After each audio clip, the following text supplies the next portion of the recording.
Welcome to easy steno. Dictation 5 second बाद start होगी।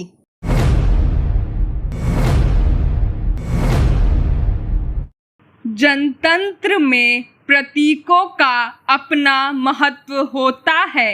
राष्ट्रपति पद पर द्रौपदी मुर्मू की जीत भी एक प्रतीक है।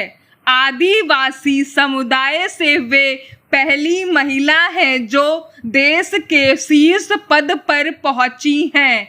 सोमवार को उन्होंने अपना कार्यभार भी संभाल लिया। इस तरह उनसे स्वाभाविक है आदिवासी समुदाय को काफ़ी उम्मीदें जुड़ गई हैं। हालांकि सत्ता पक्ष और विपक्ष ने इस बार इस कदर राजनीतिक दांवपेच लगाए कि यह राष्ट्रपति चुनाव खासा दिलचस्प बन गया था। चुनाव के शुरुआती चरण में विपक्ष ने इस मकसद से एकजुटता दिखाई कि केंद्र की भाजपा सरकार को पटकनी देना जरूरी है, मगर केंद्र की एनडीए सरकार ने जब द्रौपदी मुर्मू के रूप में अपने प्रत्याशी की घोषणा की तो कई दलों के सुर बदल गए और उनमें से कुछ ने तो प्रत्यक्ष रूप से उनके समर्थन का ऐलान कर दिया। एक तो महिला, दूसरे आदिवासी समाज से, इसलिए उनके प्रति विपक्ष का रुख बदल गया, जिसका परिणाम मतों के रूप में सामने आया।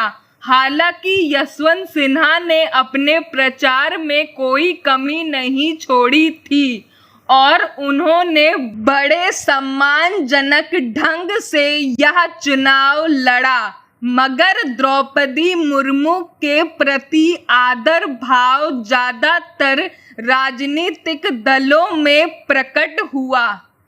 राष्ट्रपति चुनाव नतीजों के साथ ही यह चर्चा शुरू हो गई थी कि मुर्मू की जीत से आदिवासी समुदाय के जीवन पर कितना असर पड़ेगा।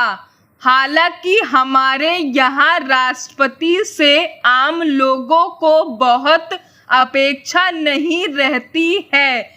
लंबे समय से इस पद को एक तरह से शोभा का पद बना दिया गया है। जो भी राजनीतिक दल सत्ता में होता है उसकी कोशिश होती है कि वह किसी ऐसे व्यक्ति को इस पद पर बैठाए जो उसके फैसलों और नीतियों के विरुद्ध ना जाए।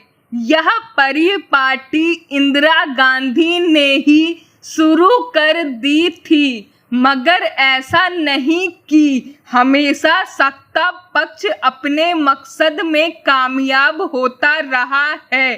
कई राष्ट्रपति ऐसे उदाहरण हैं जिन्होंने सरकार के विरुद्ध जाकर कुछ अहम फैसले किए।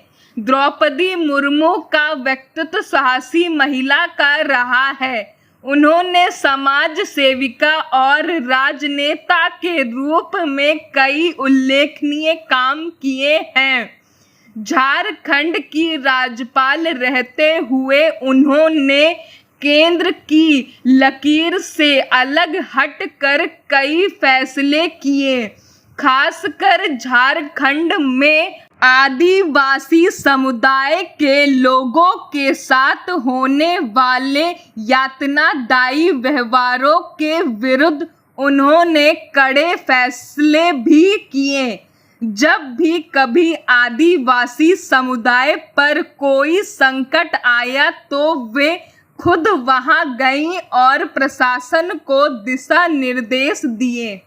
इसलिए द्रौपदी मुर्मू बेशक राजग की प्रत्याशी के रूप में चुनाव लड़कर इस पद पर पहुंची हैं, पर उनके पिछले कामों को देखते हुए लोगों की स्वाभाविक अपेक्षा है कि कम से कम वे अपने समुदाय के लोगों के जीवन में बेहतरी लाने के प्रयास करेंगी। हालांकि उनके शपथ ग्रहण के बाद केंद्रीय गृह मंत्री ने भरोसा दिलाया है कि सरकार आदिवासी समुदाय की बेहतरी के लिए तेजी से काम करेगी।